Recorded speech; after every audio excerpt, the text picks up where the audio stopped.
everybody. I'm Ryan from Fireside Yankees, joined by my friend and co-host Aiden. And in today's episode, we're going to be talking about Aaron Boone's comments on foul territory, regarding the lineup, regarding a couple things. He did talk about other topics. He mentioned Carlos Rodon. He had some pretty interesting quotes, all things considered. I know that right now is the time of the year where it's, best shape of my life's kind of season, right? Like every athlete is going to be, oh yeah, they had a great offseason, it's the best offseason in their life, yada, yada, yada. But, for the cases of like guys like Carlos Rodon, Giancarlo Stanton, we've seen pictures of them physically look leaner and a little bit different. So I would say that those are substantiated claims. And furthermore, in regards to the lineup, which is kind of the big thing here, the Yankees apparently and Aaron Boone are going to likely be hitting Juan SoDo second and Aaron Judge third. Now, Boone did mention that it's still fluid, that things like the leadoff hitter could change, which order they go in. But for the most part, what we're going to see is Aaron Judge and Juan SoDo back-to-back. We expected that. But again, SoDo is going to hit second. Judge is going to hit third. I'd imagine that means that a right-handed hitter will lead off. And if a right-handed hitter is leading off, Aiden, I'd be inclined to believe that's DJ LeMahieu. So, give me your thoughts on what Aaron Boone said today in terms of lineup order. If you have any disagreements, any agreements, what you would personally do with the lineup, and how you doing today, my man? I'm doing all right. A little snowy out, a little tired, gray weather. But when this quote came out with Boone, I was watching the live stream actually when it happened, and I was a little surprised because I felt like even though they acquired Juan SoDo, I feel like you still just pencil in Judge as the two hitter anyway. I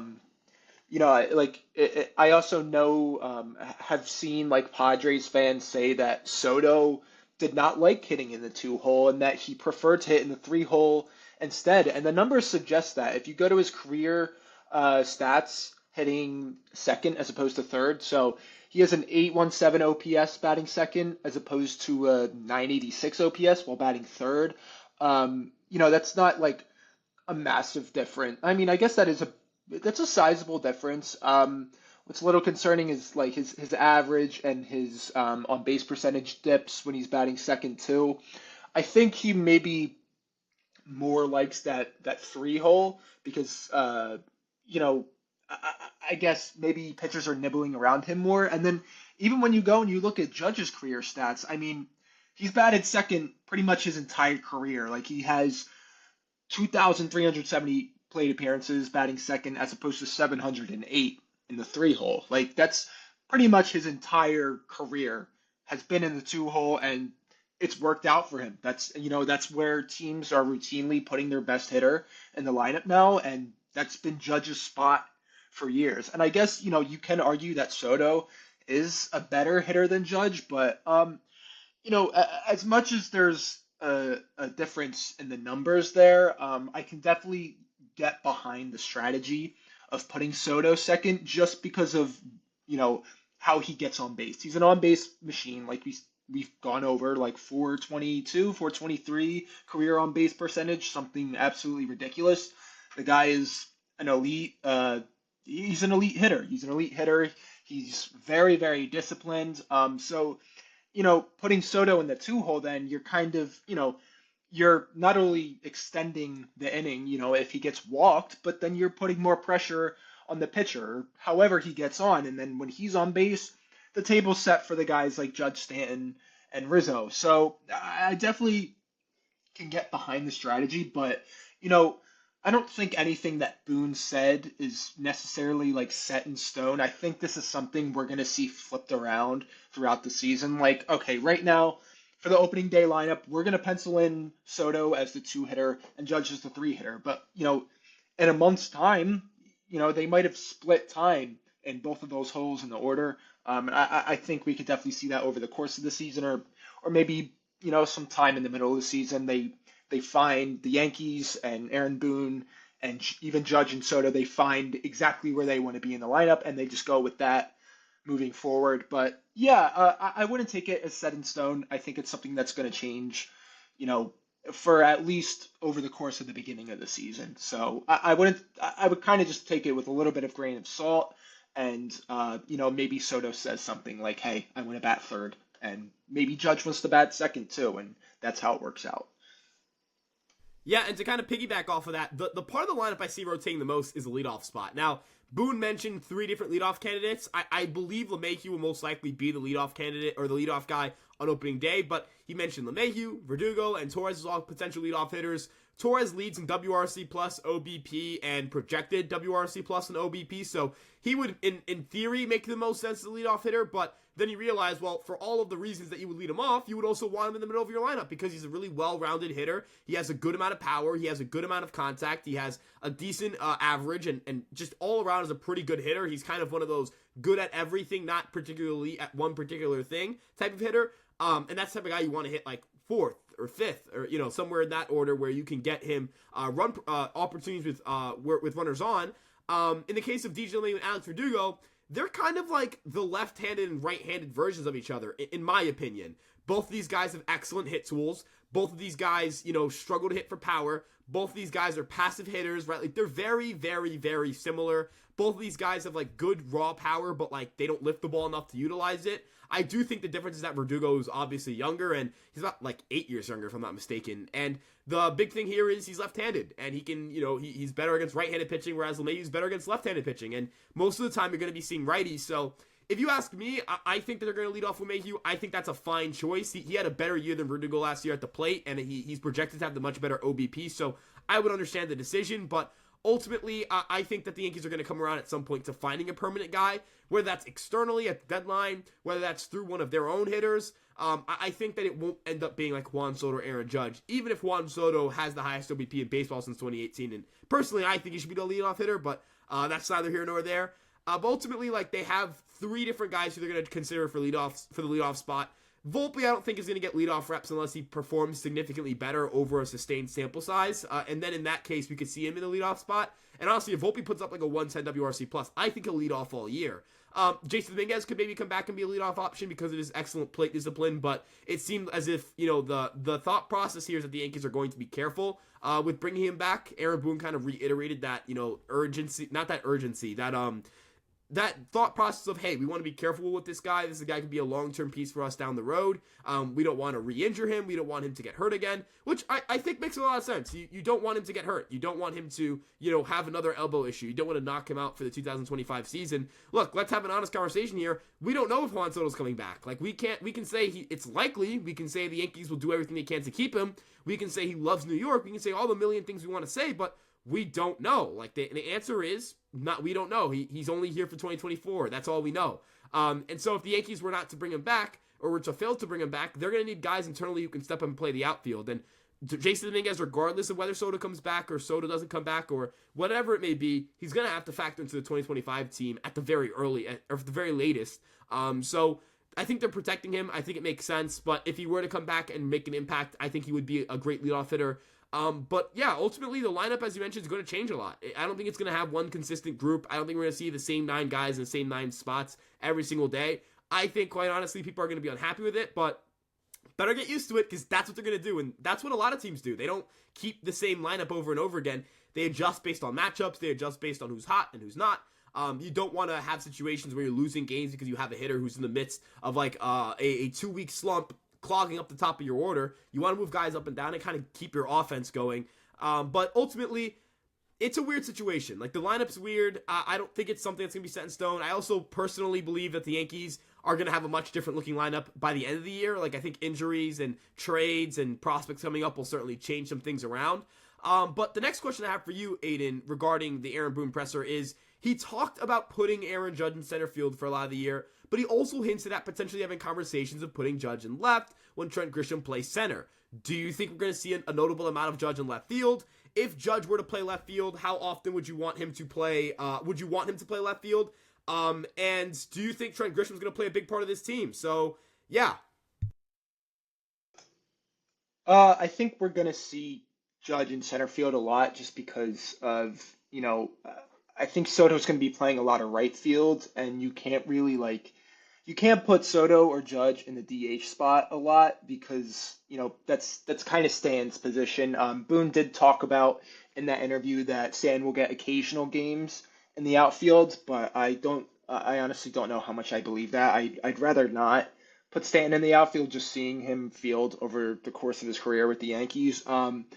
I don't necessarily think we'll be seeing Judge or Soto get any looks in left field, though. I don't think that's something the Yankees want to do to either of their bodies. I think they're trying to preserve them as much as possible, and left field is a lot of ground to cover in Yankee Stadium. And you don't put Soto in Yankee Stadium left field because I mean he's not a good fielder. There's no beating around the bush there. We got him for his elite hitting. We did not get Juan Soto for his fielding. So you know, I don't think we'll see Soto in left field. I also just don't think they want Judge to be covering that much ground in left field because it's a weird left field dimensionally, I think, and I think that's kind of an injury waiting to happen for him, or I don't know. So I think, we'll see a lot of time of, Verdugo and Grisham will probably be splitting some time in left field. I think Verdugo's mostly going to play left field, and then Grisham is going to get a lot of looks in center field, but he's mostly a bench bat for the Yankees, so he'll get a lot of defensive replacements there. But yeah, no, I don't think it's like I don't think it's super complicated. I know that the Yankees changed their lineup, they changed their some of their positional things throughout the year, but I think as it stands right now, you can kind of just pencil in Verdugo in left, Judge in center, and Soto in right field, and that's probably going to be your outfield for I guess I would say 130 games of the season. There will be some differences where they might want to switch people around. Maybe Judge does get a couple games in left field and they want to see how he looks out there, but I don't think the Yankees have ever shown interest in putting Judge in left field. And then, also injuries too are definitely going to affect who's playing where. But no, I don't think it's a super complicated thing. I think the Yankees and Boone and all the players are on the same page there, and I think everyone kind of knows that. Yeah, and ultimately looking at the situation with the outfield, guys are going to get hurt, guys are going to slump. We don't know if Verdugo's going to bounce back. We don't know if Stanton will stay healthy all year. If Judge can play left field, that opens up a lot of opportunities for the Yankee outfield. It puts them in situations where they can do things such as run Judge, Grisham, and Verdugo left to right. Or they could put, again, Verdugo in left, Grisham in center, Judge in right, maybe Soto in DH if Stanton were to be hurt. If Verdugo were to get hurt or were to be struggling, Judge could play left. You could put Soto in center, right field, Grisham in center field, and Stanton in DH. Or could get even more creative. Maybe Ben Rice factors into the Yankee lineup and he becomes a guy who can DH for a little bit. Again, talking about Jason Dominguez, like you have a lot of combinations out there, and Aaron Judge being able to play left field would be huge for the Yankees. I know we saw him play a little bit of left field in spring training, but it just never materialized into him playing left field at the major league level. Like, it was weird. He did it like once, I think, against like the Twins, maybe in a spring training game, and legitimately never played there again. Like, not even in spring training. He just stopped playing there. It was kind of like when they let Cabrera play center field for an inning, and then never let him play center field in an actual major league game, which at least that one makes a little bit of sense. No disrespect to Oswaldo Cabrera, but I understand why they never put him in center field. But ultimately, like, left field for Aaron Judge, I think, is a huge thing. Like, I've always wanted them to give it a try. I've always wanted to see what it would look like. I've always felt like it would open up a lot of opportunities for the team. And if they were to put him in left field, it also means that they could potentially, get a little bit interesting with any deadline acquisitions if they were to need some outfield help. But ultimately, the big position here, and the one that I feel the least certain about, but I guess the Yankees have already kind of determined, is third base. Like, I'm not going to be honest, I'm not going to lie, Aiden. Third base is a weird spot for me. I know we just talked about LeMay for a little bit, but I don't trust LeMahieu, Peraza, and, like, I guess Diego Castillo now to be, like, a serviceable third place.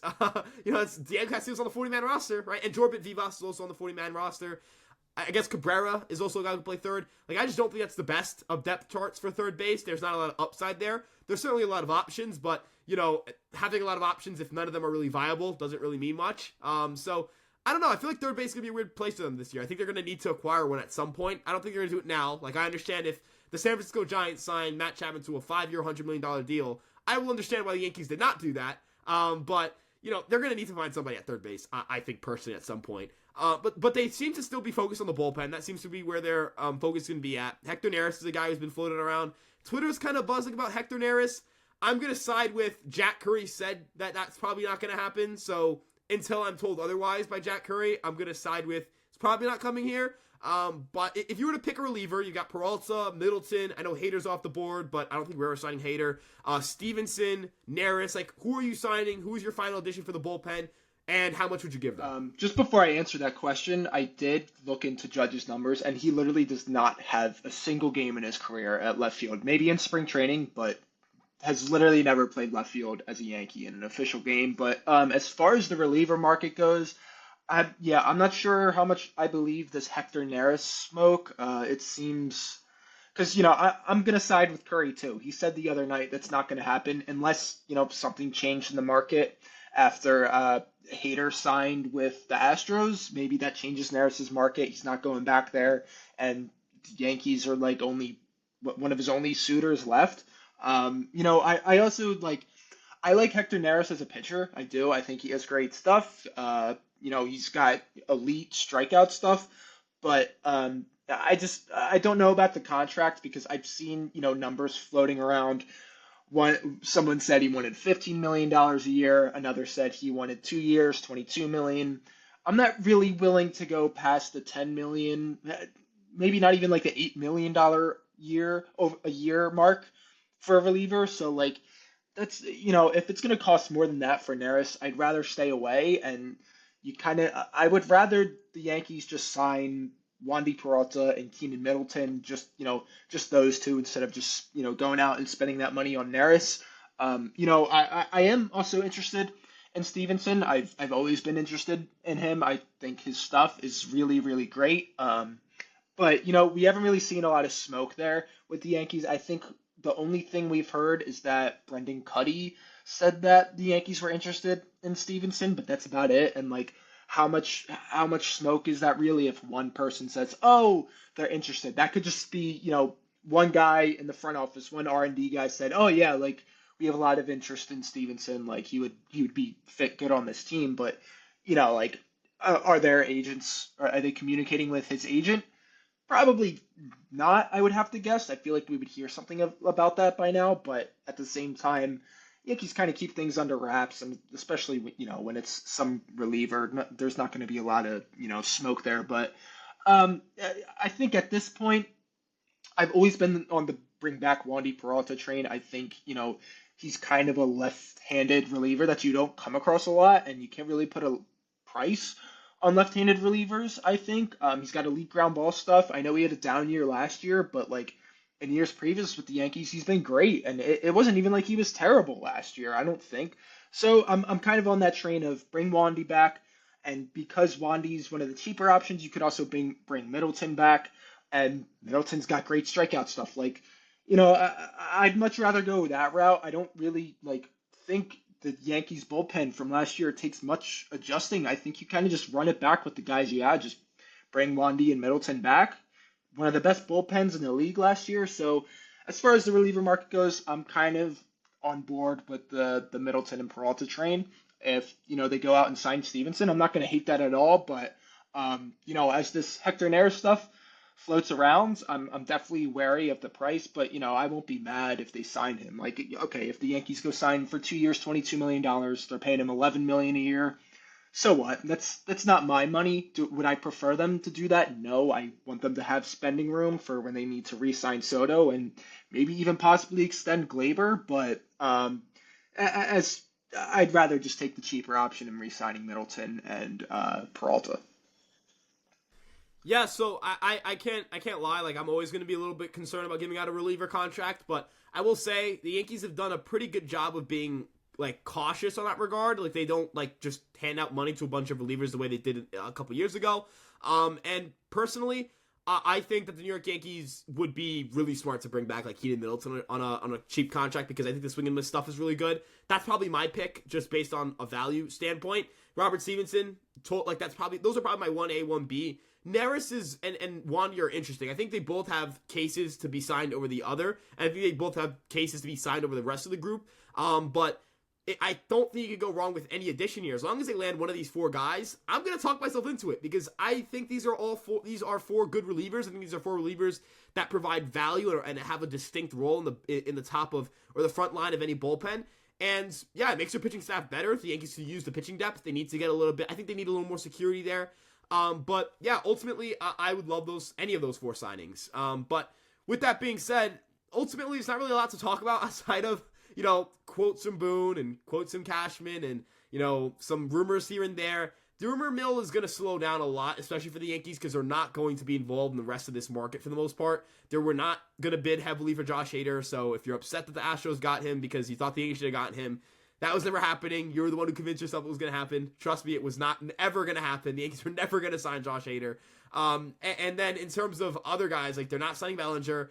They're not giving $100 million to Matt Chapman. They're not like bringing in Blake Snell or Jordan Montgomery. So for now, it's like, who are they going to find to fill out the last spot in their bullpen? And then it's off the spring training. That's where we're at right now. So we only have about a month until pitchers and catchers report, which is nice.